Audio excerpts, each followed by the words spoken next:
Sector, booth, पन्ना प्रमुख के सभी परिश्रम की पराकाष्ठा से भाजपा उत्तर प्रदेश में इतिहास रचा है। मैं उनका भी हृदय से अभिनंदन एवं स्वागत करता हूं, वंदन करता हूं। हमारी यह सफलता सभी के सम्मिलित सफलता से है। इस बात का प्रमाण है कि उत्तर प्रदेश की सरकार माननीय नरेंद्र मोदी जी एवं योगी आदित्यनाथ जी की जन जन का आशीर्वाद प्राप्त है। इसके लिए प्रदेश के अपने करोड़ों देवतुल्य कार्यकर्ताओं के अथक परिश्रम के लिए उनको प्रणाम करता हूं, उनका अभिवादन करता हूं। मैं इतना ही कहना चाहता हूं, जो सपने देखा था सहसों में भोले नयनों से, स्वर्णिम इतिहास उमंग भरा चित्रित था मन में वचनों में। यह देश बनाएंगे ऐसा जैसा जिसमें स्वतंत्रता खिलती हो, चिर शांति सुमति उन्नति सरिता पग पग पर आकर मिलती है। पग पग पर पुनः प्रयाग बने काशी, मथुरा कानन बरसाना।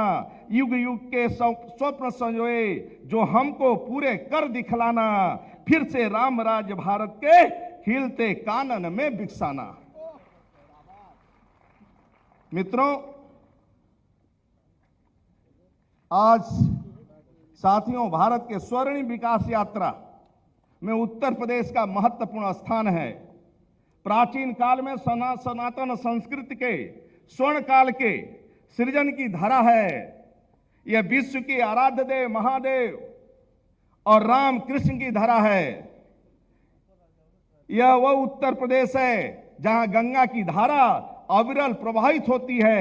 मां गोमती के गोद में इस प्रदेश की राजधानी लखनऊ लक्ष्मणपुरी जन जन के रक्त में राजनीतिक विचारधारा को पोषने वाली इस धरा से भाजपा के शिखर पुरुष श्रद्धेय अटल बिहारी वाजपेयी ने देश का मान सम्मान पूरी दुनिया में बढ़ाने का काम किया। मित्रों, अविनाशी धरा काशी से स्वयं प्रधानमंत्री, हम सबके विश्व के नेता, लोकप्रिय नेता आदरणीय नरेंद्र मोदी जी संपूर्ण विश्व को आलोकित कर रहे हैं। राजधानी से आदरणीय राजनाथ सिंह जी रक्षा मंत्री के रूप में देश की सीमाओं की रक्षा का दायित्व निभा रहे हैं। मेरे कहने का तात्पर्य मात्र इतना है, उत्तर प्रदेश भाजपा के राजनीतिक कार्यकर्ता होने के नाते हम सभी को अपने सौभाग्य पर गर्व महसूस होता है। मित्रों, गर्व है।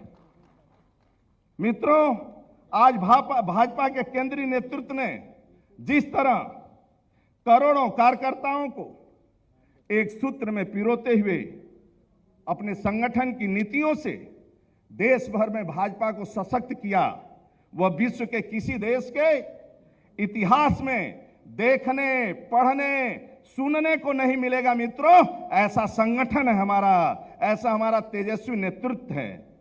कार्यकर्ताओं के सतत परिश्रम से भाजपा हर घर, हर गली, हर गांव, हर गली, हर व्यक्ति के मन तक पहुंच बनाने में सफल है। माननीय मोदी जी की सरकार के सफलतम 8 वर्ष भी कल पूर्ण हो रहे हैं। इन 8 वर्षों में भाजपा सरकार ने प्रदेश के हर व्यक्ति के सरोकारी विकास को विस्तार दिया है। इनका पूरा श्रेय भारतीय जनता पार्टी के संगठन शिल्पी शक्ति, संकल्प और निरंतर प्रयत्नशीलता को जाता है। हमारी विचारधारा के पितृ पुरुष तथा हमारे पथ प्रदर्शक पंडित दीनदयाल उपाध्याय ने कहा था, मानव शरीर के सभी अंग जिस प्रकार स्वाभाविक रूप से क्रियाशील रहते हैं, उसी प्रकार राष्ट्र के विभिन्न घटक भी राष्ट्र सेवा के लिए निरंतर प्रयत्नशील रहते हैं। प्रदेश में बिना रुके, बिना थके हमारे कर्मठ कार्यकर्ता दिन रात परिश्रम करते हैं।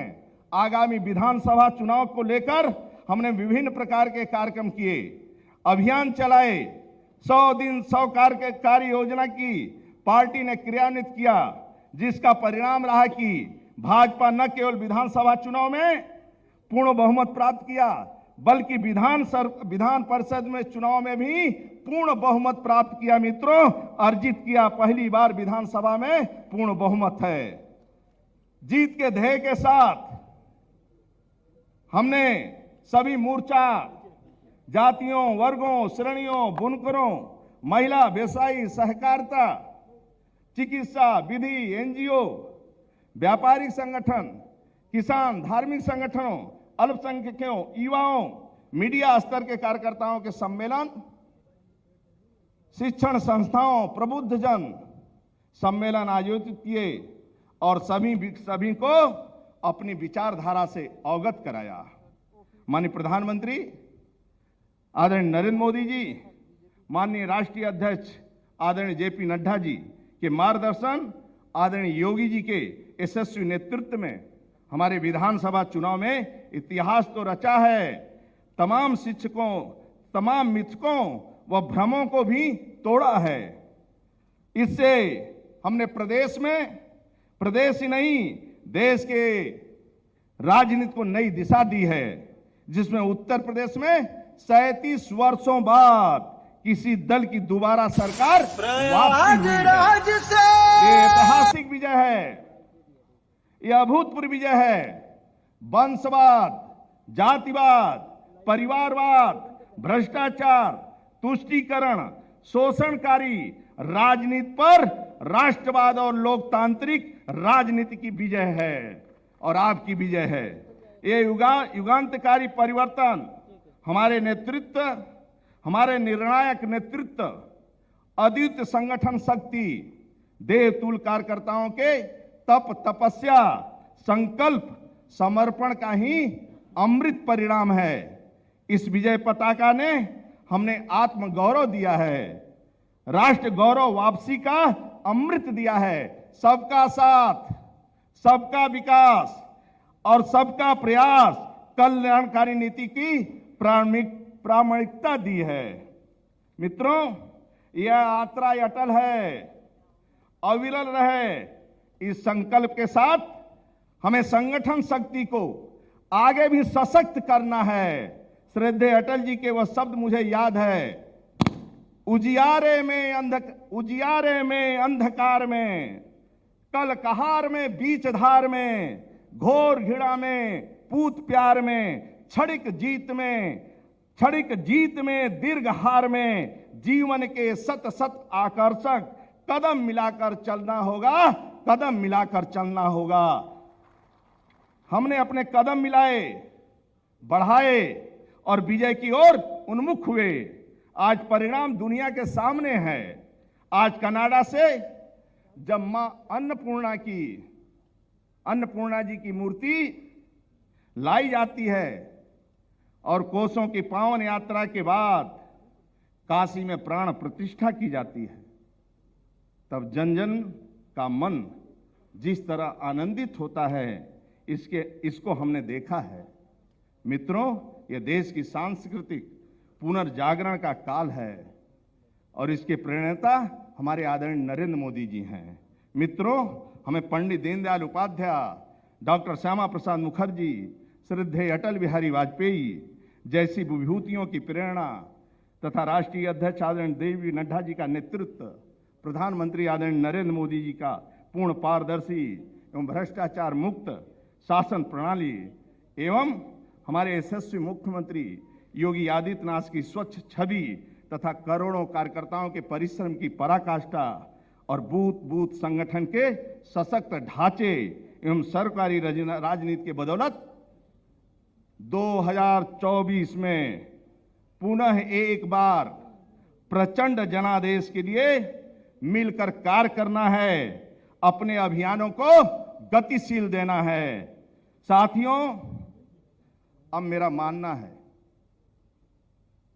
समावेशी राजनीति की जिस सीढ़ी पर प्रदेश की भाजपा को चढ़ना आरंभ किया है, वह रुकना नहीं चाहिए।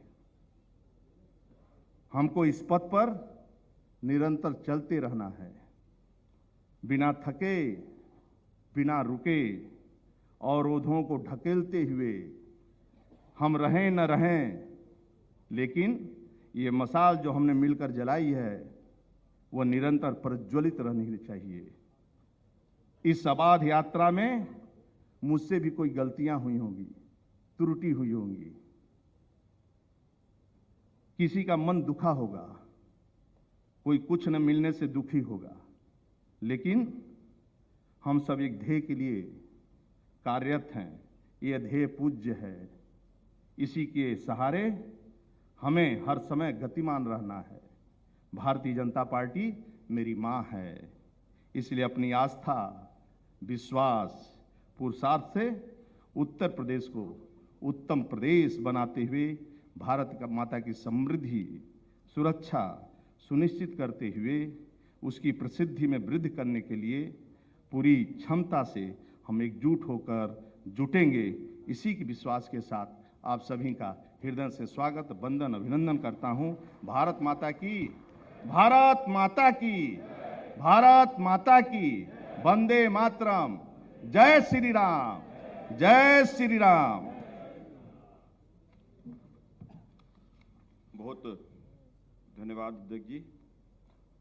अब मैं आमंत्रित करता हूं जिनके नेतृत्व में हमने 2022 के चुनाव में इतिहास रचा है। साधारण शरीर, असाधारण व्यक्तित्व के धनी, जिन्होंने उत्तर प्रदेश को माफियावाद और गुंडाराज से मुक्ति दिलाई है। 100-150 की लुंगी, 100-150 की बंडी, प्लास्टिक की चप्पल जिनके तन पर है, लेकिन सदैव भारत माता की जय के लिए संकल्पित मां भारती के ऐसे लाल उत्तर प्रदेश सरकार के मुख्यमंत्री पूज्य योगी आदित्यनाथ जी को आमंत्रित करता हूं कि हम सबको संबोधन करें। हम सब लोग एक बार खड़े होकर अपने स्थान पर ताली बजाकर उनका स्वागत करें।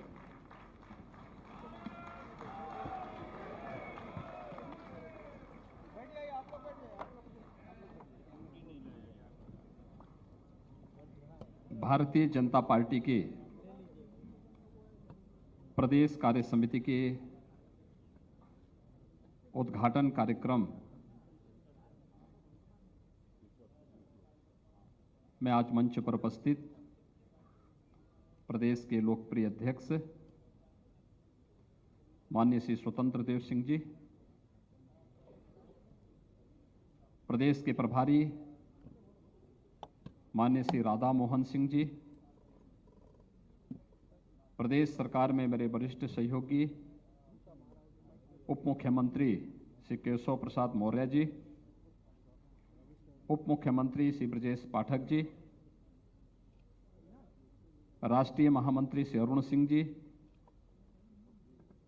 प्रदेश संगठन महामंत्री श्री सुनील बंसल जी, प्रदेश के सह संगठन मंत्री श्री क्रमवीर जी,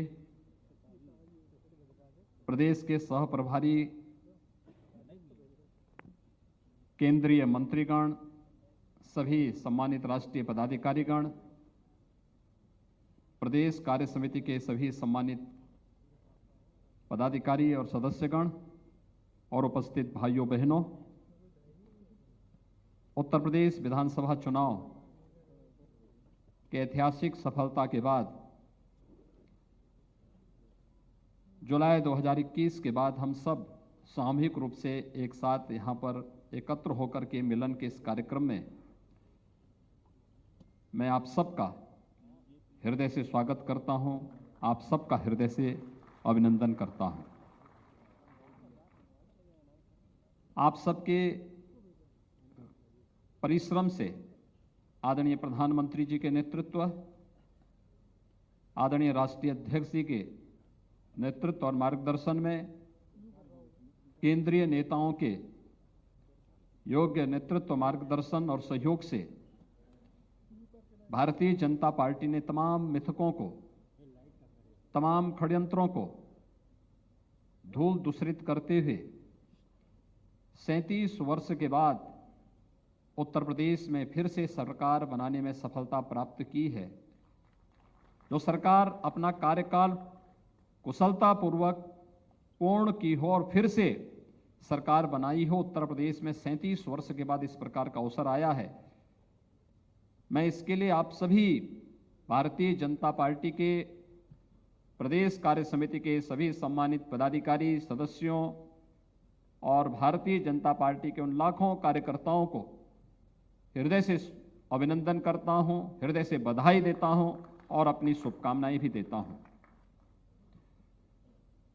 मित्रों, हम सब ऐसे अवसर पर यहां एकत्र हो रहे हैं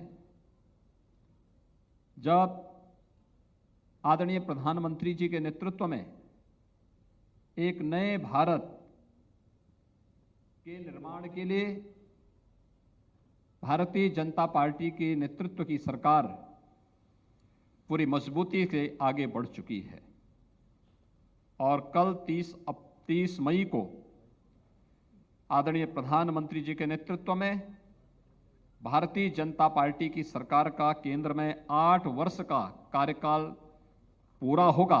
इस अवसर पर मैं आप सब की ओर से आदरणीय प्रधानमंत्री जी का, केंद्रीय कैबिनेट का और सभी अपने राष्ट्रीय पदाधिकारियों का हृदय से अभिनंदन करता हूं। इन 8 वर्षों में देश एक नई दिशा की ओर आगे बढ़ा है। एक नया विश्वास भारत की 135 करोड़ की आबादी के मन में देखने को मिल रहा है। भारत एक नए भारत बनने की ओर अग्रसर है। एक भारत श्रेष्ठ भारत की परिकल्पना हमें अपनी आंखों के सामने बहुत स्पष्ट दिखाई देता है और जीवन के हर क्षेत्र में विगत 8 वर्षों में प्रधानमंत्री मोदी जी के नेतृत्व में हुई प्रगति अभूतपूर्व है, अभिनंदनीय है और यह इस नए भारत को दुनिया के नेतृत्व के रूप में हम प्रस्तुत करते हुए देख रहे हैं। यह हम सब के लिए गौरव का क्षण है और इस अवसर पर मैं आदरणीय प्रधानमंत्री जी के यशस्वी नेतृत्व में केंद्र सरकार के 8 वर्ष के इन सफलतम कार्यकाल के लिए भी आदरणीय प्रधानमंत्री जी का, केंद्रीय कैबिनेट का, अपने सभी राष्ट्रीय पदाधिकारियों का हृदय से अभिनंदन करते हैं, स्वागत करते हैं। भाइयों बहनों, 5 वर्ष पहले प्रदेश में प्रधानमंत्री मोदी जी के आह्वान पर उत्तर प्रदेश की जनता ने भारतीय जनता पार्टी के नेतृत्व पर विश्वास किया था और इन 5 वर्षों के अंदर उत्तर प्रदेश ने जिस यात्रा को आगे बढ़ाया वो आप सबके सामने है। उत्तर प्रदेश के सामने जो पिछली सरकारों ने अपने राजनीतिक स्वार्थों के लिए एक अविश्वास की स्थिति पैदा की थी, प्रदेश के बारे में जो धारणाएं देश और दुनिया में बन चुकी थी, इन 5 वर्षों में भले ही 3 वर्ष ही हमें कार्य करने को मिले हों, 2 वर्ष इस सदी की सबसे बड़ी महामारी कोरोना के प्रबंधन और उससे प्रत्येक नागरिक को राहत मिल सके, इस दिशा में जो प्रयास केंद्र और प्रदेश सरकार ने मिलकर के आगे बढ़ाए थे, इसमें ज्यादा समय हमारा प्रबंधन और इससे आम नागरिक को राहत मिल सके, इसमें ज्यादा समय हम लोगों को लगाना पड़ा। लेकिन उस सब के बावजूद उत्तर प्रदेश 2017 के पहले उत्तर प्रदेश के बारे में देश और दुनिया की क्या धारणा थी, राजनीतिक दलों के बारे में, सरकारों के बारे में, उत्तर प्रदेश की जनता की क्या धारणा थी, और जब 2022 में विधानसभा के चुनाव सकुशल संपन्न होने के बाद फिर से प्रदेश में भारतीय जनता पार्टी के नेतृत्व की सरकार बनी है, उस समय तक जनता के मन में राजनीतिक दल और सरकारों के बारे में क्या धारणा होनी चाहिए, यह भी आप सबके सामने है।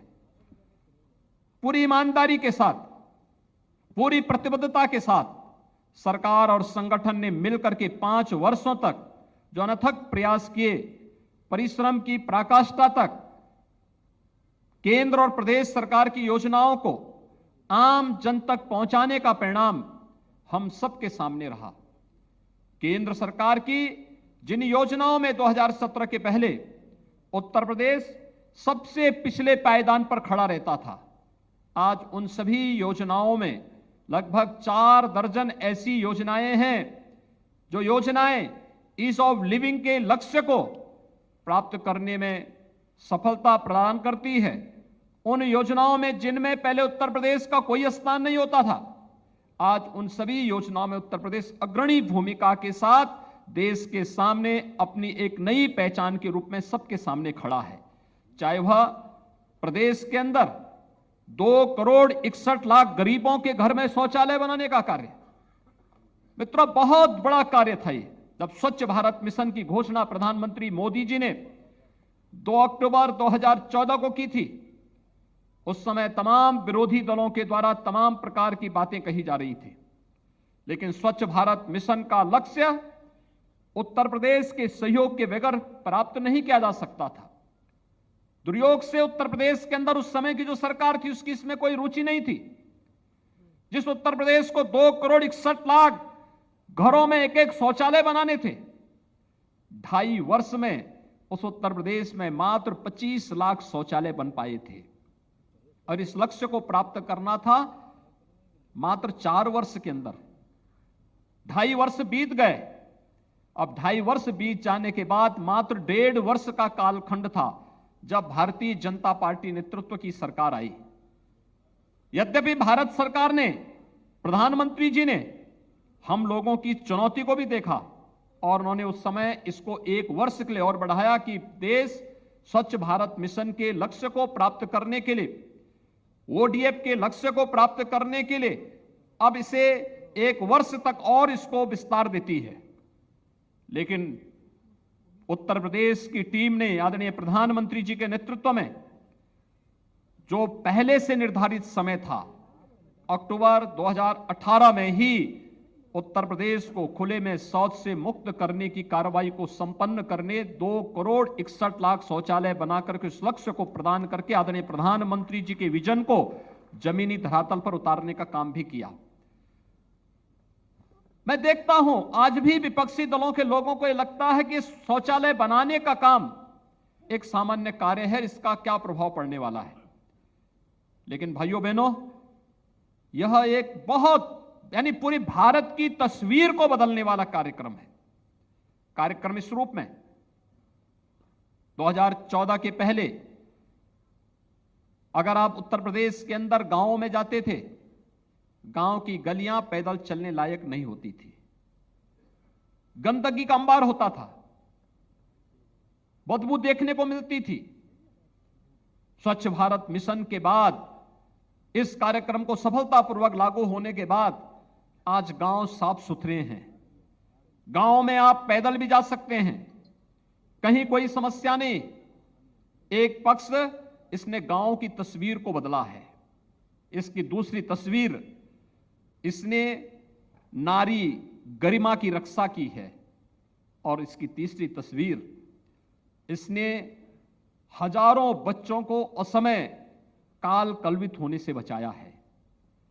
इंसेफ्लाइटिस जैसी महामारी से बचाने में इस अभियान की बहुत बड़ी भूमिका है।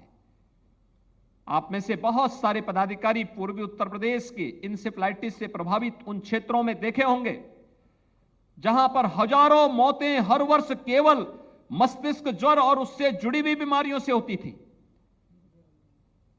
स्वच्छ भारत मिशन लागू होने के बाद, ईमानदारी के साथ उसे लागू होने करने के बाद, आज इंसेफ्लाइटिस से जिस उत्तर प्रदेश में 1,500 से 2,000 मौतें प्रतिवर्ष होती थी, हम लोगों ने विगत 5 वर्ष के अंदर स्वच्छ भारत मिशन की प्रभावी कार्य योजना को लागू करने के बाद उसकी सफलता के साथ इंसेफ्लाइटिस से होने वाली मौतों को 95% नियंत्रण करने में सफलता प्राप्त की है। 95% मौतों को रोकने का मतलब एक उस बहुत बड़े लक्ष्य को प्राप्त करने में हमें सफलता प्राप्त हुई कि आखिर परिणाम क्या है?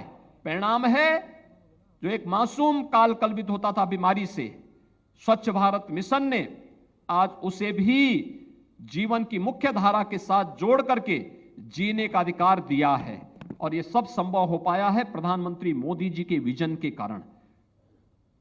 भाइयों बहनों, आज अनेक ऐसी योजनाएं, कोई सोचता था कि गरीबों के पास भी अपना मकान होगा।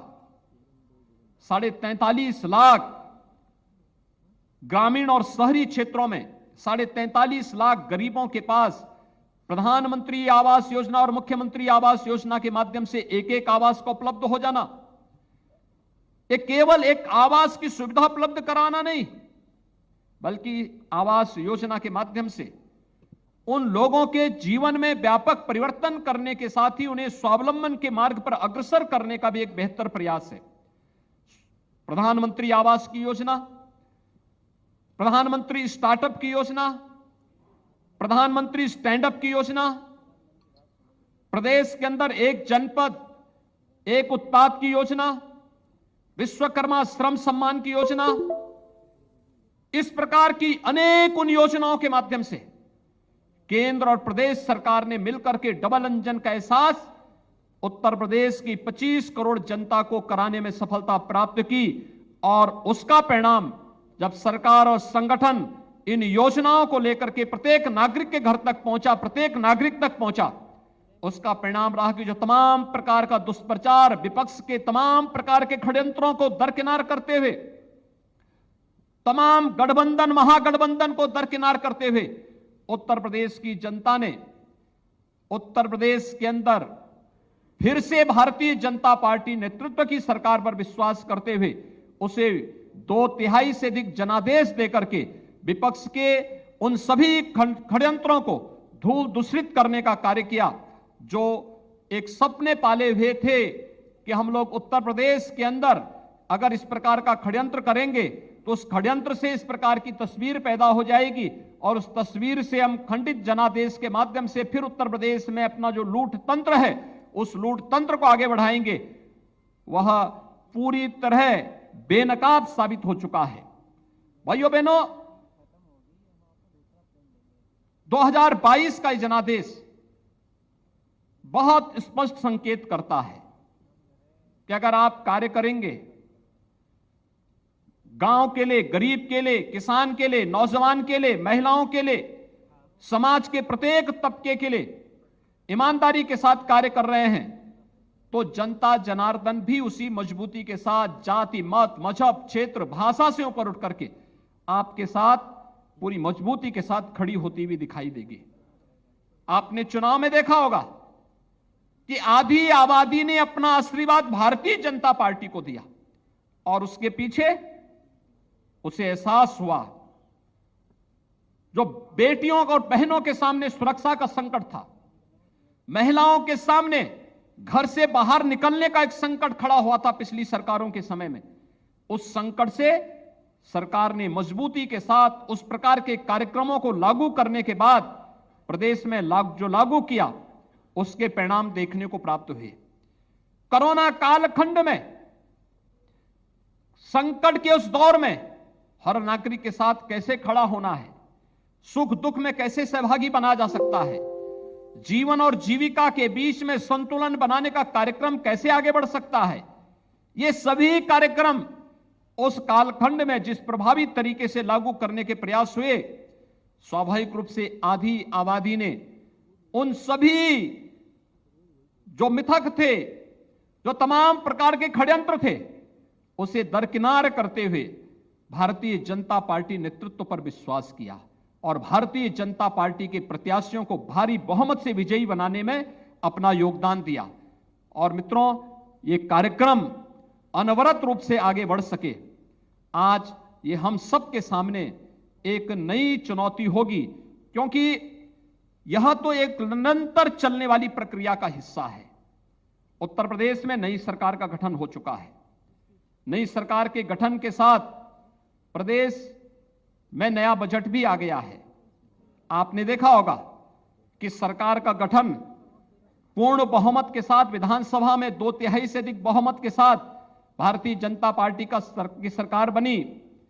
पहली बार हो रहा है जब भारतीय जनता पार्टी को विधान परिषद में भी पूर्ण बहुमत प्राप्त हुआ है और 2/3 से अधिक बहुमत भारतीय जनता पार्टी के पास। सामान्य कार्यकर्ता भी आज विधान परिषद में भारतीय जनता पार्टी का प्रतिनिधित्व करता हुआ दिखाई देता है। दोनों सदन में भारतीय जनता पार्टी के पास पूर्ण बहुमत हो, यह पहली बार उत्तर प्रदेश के अंदर देखने को मिला है। और यह मैं उत्तर प्रदेश के उन लाखों कार्यकर्ताओं के विश्वास के प्रति हृदय से धन्यवाद देता हूं, जिन्होंने इस पूरी प्रक्रिया के साथ पूरी मजबूती के साथ जुड़ करके भारतीय जनता पार्टी को दोनों सदनों में पूर्ण बहुमत दिलाने के लिए अनथक प्रयास किया और आज उसका परिणाम हम सबके सामने है। नया बजट भी आपके सामने आ चुका है। मित्रों, सरकार ने अपना नया बजट प्रस्तुत किया है। नई सरकार का नया बजट, लोक कल्याण संकल्प पत्र, जिसके आधार पर हम लोग प्रधानमंत्री मोदी जी के मार्गदर्शन और नेतृत्व में, आदरणीय राष्ट्रीय अध्यक्ष जी के नेतृत्व में जनता जनार्दन की अदालत में गए थे। 130 संकल्पों के साथ हम आगे बढ़े थे। पहले ही बजट में 97 संकल्पों को पूरा करने के साथ सरकार उसके लिए 54,000 करोड़ रुपए से अधिक की धनराशि की व्यवस्था भी बजट में प्रावधान कर चुकी है कि इन सभी संकल्पों को बिना कोई विकल्प दिए हुए उन्हें अक्षरशः पूरा करना है और उसे अक्षरशः पूरा करने के लिए पूरी प्रतिबद्धता के साथ सरकार कार्य करते हुए दिखाई दे रही है। वे संकल्प जमीनी धरातल पर भी कार्य करते हुए दिखाई दें। हर परिवार के एक नौजवान को नौकरी, रोजगार या स्वतः रोजगार के साथ जोड़ने के लिए परिवार कार्ड की प्रक्रिया कैसे बननी है। हर परिवार के पास अपना एक स्पेशल कार्ड हो और उस कार्ड के माध्यम से उस परिवार को मिलने वाली केंद्र और प्रदेश सरकार की योजनाओं का लाभ के साथ साथ उन्हें कौन सा रोजगार और नौकरी मिली है, इस प्रक्रिया को भी हम लोग तकनीक के माध्यम के साथ जोड़ते हुए हर एक परिवार के एक सदस्य को नौकरी, रोजगार अथवा स्वतः रोजगार के साथ जोड़ने की प्रक्रिया के साथ भी प्रदेश सरकार ने इस पर अपना कार्य प्रारंभ कर दिया है। और मित्रों, यही नहीं, अभी 3 जून को उत्तर प्रदेश के अंदर 75,000 करोड़ रुपए से अधिक की परियोजनाओं का प्रधानमंत्री मोदी जी के माध्यम से निवेश को जमीनी धरातल पर उतारने के एक बड़े कार्यक्रम का शुभारंभ करने के लिए आदरणीय प्रधानमंत्री जी का मार्गदर्शन प्रदेश की राजधानी लखनऊ में ही प्राप्त हो रहा है। ये 75,000 करोड़ रुपए का मतलब एक सामान्य राशि नहीं, बल्कि ये निवेश हजारों नौजवानों के लिए नौकरी और रोजगार लेकर के भी प्रदेश के अंदर लेकर के आएगा। इस विश्वास के साथ इस कार्यक्रम को आगे बढ़ाने की प्रक्रिया को भी हम लोगों ने जमीनी धरातल पर उतारने की पूरी तैयारी अपनी यहां पर कर ली है। प्रदेश की 1 डिस्ट्रिक्ट 1 प्रोडक्ट की योजना ने आज उत्तर प्रदेश को एक्सपोर्ट के एक हब के रूप में स्थापित किया है। 1,56,000 करोड़ रुपए से अधिक की एक्सपोर्ट आज के दिन पर उत्तर प्रदेश की अपनी परंपरागत उत्पादों के माध्यम से कर रहा है। आज उत्तर प्रदेश देश के अंदर इलेक्ट्रॉनिक मैन्युफैक्चरिंग के सबसे बड़े हब के रूप में स्थापित हो रहा है। कोरोना कालखंड में भी जीवन और जीविका को बचाने के साथ उत्तर प्रदेश के अंदर हम लोग नए निवेश की संभावनाओं को आगे बढ़ा सकें। देश का पहला डिस्प्ले यूनिट हम लोग उत्तर प्रदेश के अंदर चीन से लेकर के आए कि चीन में जो था पहले, लेकिन चीन के प्रति दुनिया के अविश्वास का परिणाम आज वहां से निवेश उठ करके दुनिया की तरफ जब भाग रहा है, तो उसमें से देश की पहले डिस्प्ले यूनिट को उत्तर प्रदेश के अंदर ला करके हम लोगों ने सफलतापूर्वक उससे प्रोडक्शन भी अपना प्रारंभ कर दिया है कि अब चीन दुनिया के अंदर निवेश के सबसे बेहतर डेस्टिनेशन के रूप में नहीं, बल्कि दुनिया के अंदर भारत निवेश का सबसे अच्छा डेस्टिनेशन होगा। ये प्रधानमंत्री मोदी जी के नेतृत्व में साकार हुआ है और उत्तर प्रदेश भारत के अंदर निवेश का सबसे बड़ा डेस्टिनेशन होगा। यह उत्तर प्रदेश आज इस दिशा में कार्य करता हुआ दिखाई दे रहा है। मित्रों, बहुत सारे कार्यक्रमों को इस दौरान आगे बढ़ाने का कार्य हुआ है। उत्तर प्रदेश की अर्थव्यवस्था को एक नई दिशा देने के कार्यक्रम को भी आगे बढ़ाने का बेहतर प्रयास हुआ है। हम सब जानते हैं उत्तर प्रदेश 1947 में उत्तर प्रदेश की स्थिति क्या थी। 1947 में नेशनल एवरेज के बराबर उत्तर प्रदेश की प्रति व्यक्ति आय भी थी, लेकिन धीरे धीरे करके राजनीतिक संक्रमण का ऐसा दौर उत्तर प्रदेश के अंदर देखने को मिला जिसने उत्तर प्रदेश के नौजवानों को उत्तर प्रदेश से पलायन करने के लिए मजबूर कर दिया। उत्तर प्रदेश में गरीबी आने लग गई, उत्तर प्रदेश में किसान आत्महत्या करने लग गया, उत्तर प्रदेश में सुरक्षा का वातावरण पैदा हुआ, उत्तर प्रदेश के अंदर दंगों की श्रृंखला प्रारंभ हुई। छोटी छोटी बातों को लेकर के दंगा होता था, ऐसे लगता था जैसे उत्तर प्रदेश के अंदर दंगाइयों का राज हो। लेकिन आज उत्तर प्रदेश अपनी अर्थव्यवस्था को मजबूती के साथ आगे बढ़ाते हुए विगत 5 वर्ष के अंदर हम उत्तर प्रदेश की अर्थव्यवस्था को दुगनी करने में हमें सफलता प्राप्त हुई। प्रति व्यक्ति आय को दुगने से अधिक करने में हमें सफलता प्राप्त हुई। ईज ऑफ डूइंग बिजनेस में, यानी व्यवसाय की सुगमता के लिए, जो उत्तर प्रदेश देश के अंदर 5 वर्ष पहले 14वें स्थान पर था, आज वह उत्तर प्रदेश विश्व व्यवसाय की सुगमता के लिए देश के अंदर नंबर 2 स्थान पर आ चुका है। यह एक बेहतर उत्तर प्रदेश की तस्वीर प्रस्तुत करता है, जो प्रधानमंत्री मोदी जी के विजन को जमीनी धरातल पर उतारता हुआ दिखाई देता है। और यही नहीं, आज उत्तर प्रदेश दंगा मुक्त उत्तर प्रदेश है। उत्तर प्रदेश ने, नई सरकार ने अपने कार्यक्रम को फिर से प्रारंभ करते हुए जिन कार्यक्रमों को आगे बढ़ाया है, आपने विगत 1.5-2 महीनों के अंदर देखा होगा। रामनवमी का कार्यक्रम शांतिपूर्ण तरीके से संपन्न होता है। हनुमत जयंती का कार्यक्रम शांतिपूर्ण तरीके से संपन्न होता है। रमजान के महीने में अलविदा की नमाज के दिन सड़कों पर नमाज न होना, यह उत्तर प्रदेश के अंदर पहली बार संभव हो पाया है कि सड़कों पर नमाज नहीं होगी। नमाज के लिए स्थान, जो उनका इबादत गाह है, मस्जिद है, ईदगाह है, वहीं पर धार्मिक कार्यक्रम या मजहबी कार्यक्रम हो पाएंगे, सड़कों पर नहीं होंगे। और इसके साथ ही आपने ये भी देखा होगा कि जो अनावश्यक शोरगुल था, उस शोरगुल से कैसे मुक्ति मिलती है, कैसे 70,000 से अधिक माइक जो धर्मस्थलों पर लग करके पहले तमाम लोगों को परेशान करते थे, कोई बुजुर्ग है, कोई बीमार है, कोई नवजात शिशु है, और लगभग 60,000 माइक की आवाज परिसर तक सीमित हो जाना, यह अपने आप में एक ऐसा उदाहरण है जिसे लेकर के लोग मानते हैं कि वास्तव में जिन बातों को लेकर के, छोटी छोटी बातों को लेकर के दंगा होता था, माइक कभी दंगा का कारण बनता था, माइक कभी अराजकता का कारण बनता था, माइक कभी 2 पक्षों में आपसी तनाव का कारण बनता था। आज उत्तर प्रदेश के अंदर स्वतःस्फूर्त भाव के साथ ही उतरते हुए दिखाई देते हैं और लोगों के मन में एक नए विश्वास को जागृत करते हुए दिखाई देते हैं। और इस विश्वास को आगे बढ़ाने के लिए कि नए भारत का नया उत्तर प्रदेश तैयार है, जो एक मजबूती के साथ अपनी एक नई पहचान देने के लिए देश और दुनिया के सामने प्रस्तुत है। उस विश्वास के साथ आज हम आगे बढ़ रहे हैं। उस विश्वास को आगे बढ़ाने की ही प्रक्रिया है।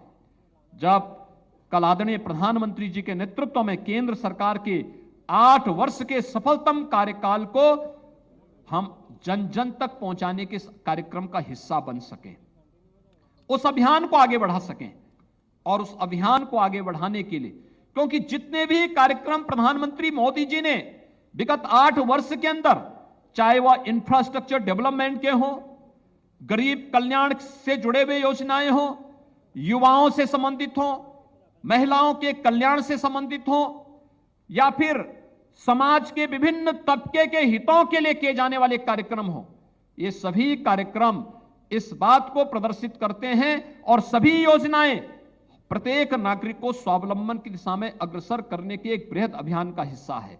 और उस बृहद अभियान के हिस्से बनने के लिए ही आज हम सबको मिलकर के इस कार्यक्रम को आगे बढ़ाना होगा। और 8 वर्ष के इन कार्यक्रमों को लेकर के जन जन तक पहुंचाने का एक कार्यक्रम हम केंद्र सरकार की उपलब्धियों के साथ साथ केंद्र और राज्य सरकार के द्वारा अपने इस कार्यकाल के दौरान जो कुछ भी प्रदेश की 25 करोड़ जनता के जीवन में व्यापक परिवर्तन करने के लिए किया है, उस परिवर्तन को हम नए सिरे से आगे बढ़ा सकें। मित्रों, विगत कार्य समिति के बाद आपने काशी में काशी विश्वनाथ धाम के भव्य उद्घाटन के कार्यक्रम को भी अपनी आंखों से देखा होगा। अयोध्या में भगवान श्री राम के भव्य मंदिर निर्माण के बाद अब काशी ने जो अंगड़ाई ली है वो हम सबके सामने है। काशी में काशी विश्वनाथ धाम का भव्य उद्घाटन होने के बाद प्रतिदिन 1 लाख श्रद्धालु काशी विश्वनाथ धाम के दर्शन करने के लिए काशी में आ रहा है। और काशी आदरणीय प्रधानमंत्री जी के विजन के अनुरूप अपने नाम को सार्थक कर रहा है। आज काशी उस दिशा में आगे बढ़ चुका है। मथुरा, वृंदावन, विंध्यवासिनी धाम, नेमिष धाम, सुख तीर्थ, वे सभी तीर्थ एक बार फिर से एक नई अगड़ाई लेते हुए दिखाई दे रहे हैं। और उन स्थितियों में हम सबको आगे बढ़ना होगा। साथ साथ मैं आप सबका आह्वान करूंगा, कार्य समिति के माध्यम से अब इस संकल्प को लेकर के चले। 2024 के चुनाव की भावभूमि अभी से हमें तैयार करनी होगी। अगर जनता जनार्दन ने हम सबको कोरोना कालखंड में किए गए परिश्रम, किए गए कार्य, सेवाई संगठन के इस लक्ष्य को प्रदान करने में हमें सफलता प्रदान की, तो साथ साथ केंद्र और प्रदेश सरकार की उपलब्धियों को जन जन तक पहुंचाने का परिणाम चुनाव में हमारे सामने आया है। लेकिन हमें अभी 2024 के लिए अपने आप को अभी से तैयारी करके आगे बढ़ना होगा और 2024 के लोकसभा चुनाव में प्रधानमंत्री मोदी जी के नेतृत्व में एक बार फिर से हमें साबित करना है, उत्तर प्रदेश 75 सीटों का लक्ष्य लेकर के अभी से आगे बढ़े कि उत्तर प्रदेश में 75 सीटें उत्तर प्रदेश की जनता जनार्दन भारतीय जनता पार्टी के नेतृत्व में चुनाव जिता करके भेजेगी। इस लक्ष्य को लेकर के हम सब कार्य करेंगे और मुझे लगता है कि वह आप सभी कार्यकर्ताओं के नेतृत्व में परिश्रम से एक बार फिर से साकार होगा, क्योंकि यही तो भारतीय जनता पार्टी है जिसके बारे में हमेशा लोग इसी बात की चर्चा करते हैं। और अटल जी ने ठीक कहा, एक कार्य समिति उस विश्वास के साथ आगे बढ़ेगी। सदैव अटल जी ने यही बात कही थी। मित्रों, जिन्होंने कहा था कि इसके लिए हमें केंद्र और प्रदेश सरकार की उन उपलब्धियों को लेकर के घर घर जाना पड़ेगा, गांव-गांव जाना पड़ेगा, एक एक व्यक्ति को अपने साथ जोड़ना पड़ेगा, एक विराटता के लक्ष्य को प्राप्त करने की दिशा में अग्रसर होना पड़ेगा, एक साथ मिलकर के चलना होगा। और उसके लिए, उस विराटता को अंगीकार करने के लिए हम सबका संकल्प होना चाहिए, जो सदैव अटल जी ने हम सबको दिया था कि छोटे मन से कोई बड़ा नहीं होता और टूटे मन से कोई खड़ा नहीं होता। उस संकल्प को लेकर के हम लोग प्रधानमंत्री मोदी जी के नेतृत्व में विगत 8 वर्ष के अंदर बदलते हुए भारत की इस तस्वीर को देख रहे हैं। एक भारत श्रेष्ठ भारत की परिकल्पना को साकार होते हुए हमने देखा है। दुनिया को नेतृत्व देने वाले भारत के रूप में आज हम प्रधानमंत्री जी का नेतृत्व देख रहे हैं और यह कार्य समिति 2024 के इन संकल्पों को साकार करती हुई दिखाई देगी। इस विश्वास के साथ मैं एक बार फिर से उत्तर प्रदेश विधानसभा की ऐतिहासिक सफलता के लिए आदरणीय प्रधानमंत्री जी का, आदरणीय राष्ट्रीय अध्यक्ष जी का, अपने केंद्रीय नेतृत्व का, प्रदेश के अपने सभी पदाधिकारियों का और उत्तर प्रदेश के सभी कोटि कोटि कार्यकर्ताओं का हृदय से अभिनंदन करते हुए उन्हें इस अवसर पर हृदय से बधाई भी देता हूं, अपनी शुभकामनाएं भी देता हूं और विश्वास व्यक्त करता हूं कि हमारी एक कार्य समिति 2024 के रोड मैप के साथ अगले 15 दिन का जो कार्यक्रम 8 वर्ष के कार्यक्रमों को लेकर के आगे बढ़ेगा, उसे पूरा करने में हम सफल होंगे। इस पूरे अभियान के प्रति मेरी पूरी शुभकामनाएं हैं। आप सबके प्रति कदम से कदम मिला करके पूरी सरकार आपके साथ खड़ी होगी। बहुत बहुत धन्यवाद। जय हिंद। धन्यवाद माननीय मुख्यमंत्री जी। कार्य समिति आपके इस पाथेय के लिए आपका अभिवादन करती है।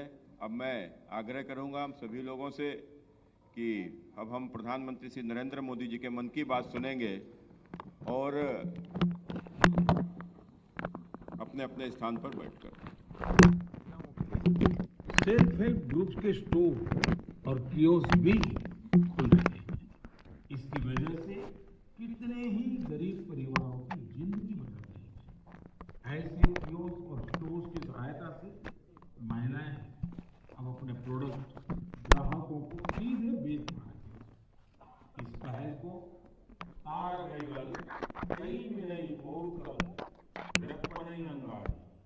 नाम दिया गया। खास बात यह है कि इस पहल से 22 सेल्फ हेल्प ग्रुप जुड़े हुए।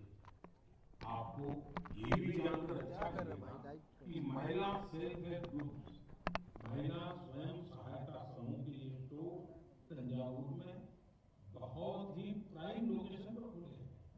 इनकी देखने की पूरी जिम्मेदारी भी महिलाएं उठा रही हैं।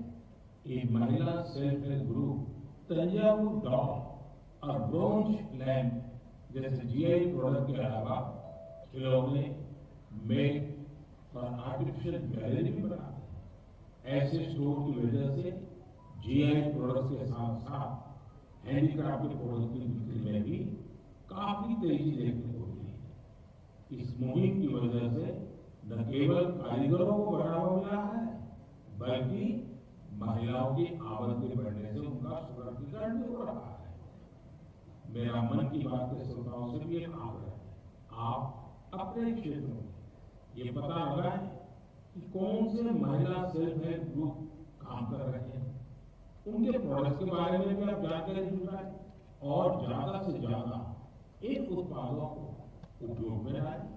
ऐसा करके आप सेल्फ हेल्प ग्रुप की आय बढ़ाने में तो मदद करेंगे ही, आत्मनिर्भर भारत अभियान को भी गति देंगे। साथियों, हमारे देश में कई सारी भाषाएं, लिपियां और बोलियों का समृद्ध खजाना है।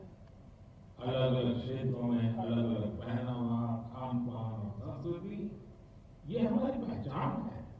ये डायवर्सिटी, ये विविधता एक राष्ट्र के रूप में हमें अधिक सशक्त करती है और एकजुट रखती है। इसी से जुड़ा एक बेहद प्रेरक उदाहरण एक बेटी कल्पना का, जिसे मैं आप सभी के साथ साझा करना चाहता हूं। उनका नाम कल्पना है, लेकिन उनका प्रयास एक भारत श्रेष्ठ भारत की सच्ची भावना से भरा हुआ है।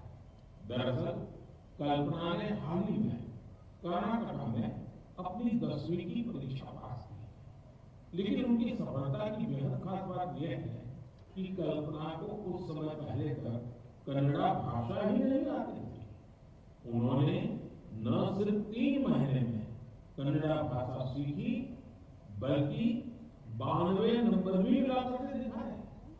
आपको ये जानकर हैरानी हो रही होगी, लेकिन ये सच है।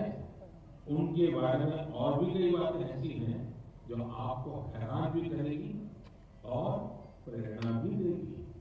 कल्पना मूल रूप से उत्तराखंड के जोशीमठ की रहने वाली है।